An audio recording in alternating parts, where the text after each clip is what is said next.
reading is a joy. I love it, and I've loved it since I was 5 years old or 6 years old when I started reading. And one of the characteristics I have is I am a very curious person. So I like to learn new things and experience new things and think about new things to read about and understand and grapple with. And sometimes it'll be a book on science. Sometimes it'll be a book on human history.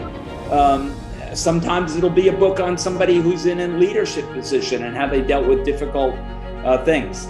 And I find that process, it's an opportunity to grow and to learn and gain insight. And I think that's incredibly valuable. Reading is everything for me. I'm tearing up now, I can't help it, because reading is everything for me. It opened the gate to the world to me. Whenever I was sitting in my little room when I grew up and I wanted to discover the world, the only thing that I needed to do is to open a book and to read. It's that window into the world. Without it, I would be that stupid kid still in rural Austria. I owe everything to reading. One of the great advantages of reading is that it allows the reader to gain an in-depth understanding of a problem, much more in-depth than you get from the daily news or from TV or from social media. And the problems of the world today are very complex. Unless you have an in-depth understanding, you're not going to have a good view of how to address those problems. So, it's very important to be open to reading all kinds of things for gaining greater understanding, for entertainment, and so on.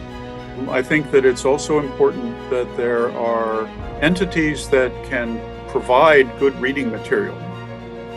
And I think your company is one of them. You have made a big contribution to Taiwan's civic life by printing the kinds of books that you do and publishing the kinds of magazines that you do. And that's another thing that Taiwan people should not take for granted. I think the development of young leadership, the best ways to develop leadership is a combination of educational techniques. There's reading, of course, and as I said in Leading Matters, I like to study people who've been in very tough leadership situations to understand how they responded and how they worked on them, because I think that's a valuable insight.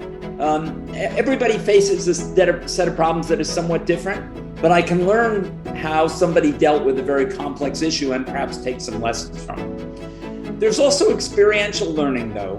I think the development of leadership happens partly by experiences and by creating and providing yourself with a set of experiences where you have to face challenges and you have to overcome them to be successful. We should always thrive to progress, to advance, to evolve as individuals and as society. The famous philosopher of science, Karl Popper, once said that we only learn through failures. We only learn by having others point out the mistakes that we make in our own assessments. And the important element, I think, that we forget when we look at fake news is that our society needs to have continuous debates about what is right and what is wrong, because that hones our skills, not just as debaters, but as criticizers, as those that sort of critically evaluate the views of ourselves and of others. And only then will we remain resilient as a society and adaptive as a species.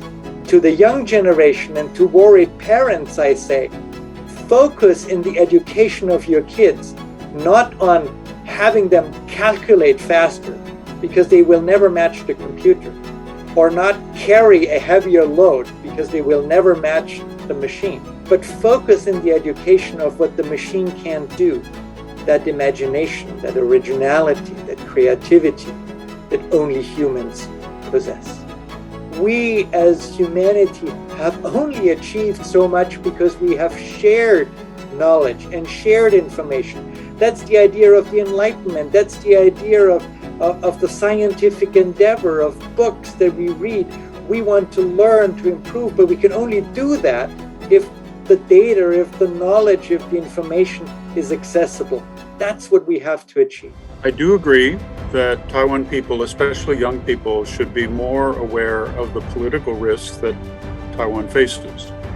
And here there are three subjects on which I think they should have a deeper understanding.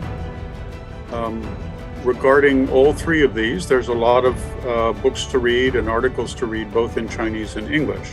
So these three subjects are Taiwan's economic and political history, second, the PRC's ambition towards Taiwan, and the third concerns U.S.-Taiwan relations. So first on Taiwan's political history and economic history from the end of World War II to the present day. I think it's fair to say that Taiwan first experienced an economic miracle, which created the prosperity that most Taiwan people enjoy today. And later it created a political miracle of moving from an authoritarian system to a democratic system peacefully and gradually. For all the problems of Taiwan's political system, this was a great achievement.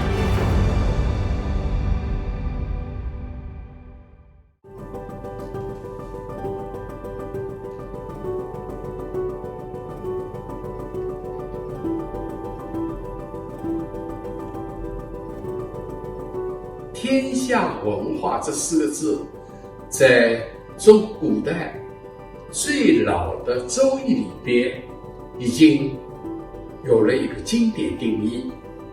给谁定义？给天下文化定义。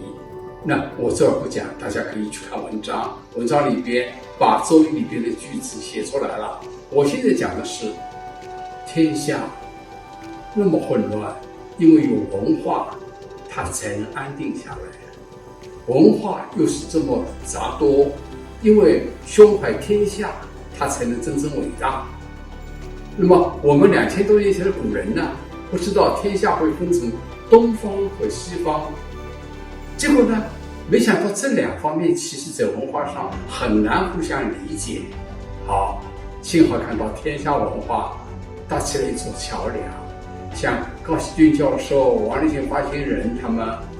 一方面非常熟悉西方，另外一方面又立足东方，用平正的态度进行文化交流，所以结果呢，是我们看到了一个真正的天下的文化，所以非常符合你们的这个名称。这样的一件事情，你们居然一做了40年，不得了！中国古代啊，一代是20年，你们连续做了2代。因为这个工作太难了，你想出版书籍、编辑杂志，这都是社会的一个末梢神经的所在地，天天在变化，天天在发生好多读者厌倦、冷落等等事情。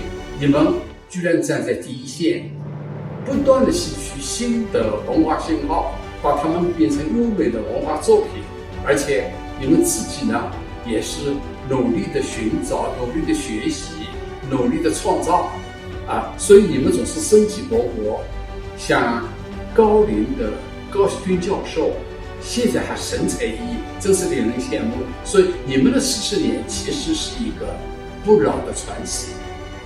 我呢，有幸在你们那儿出很多书，我在世界华人圈里边的情分，一大半是天下文化帮着我建立的，真是谢谢了。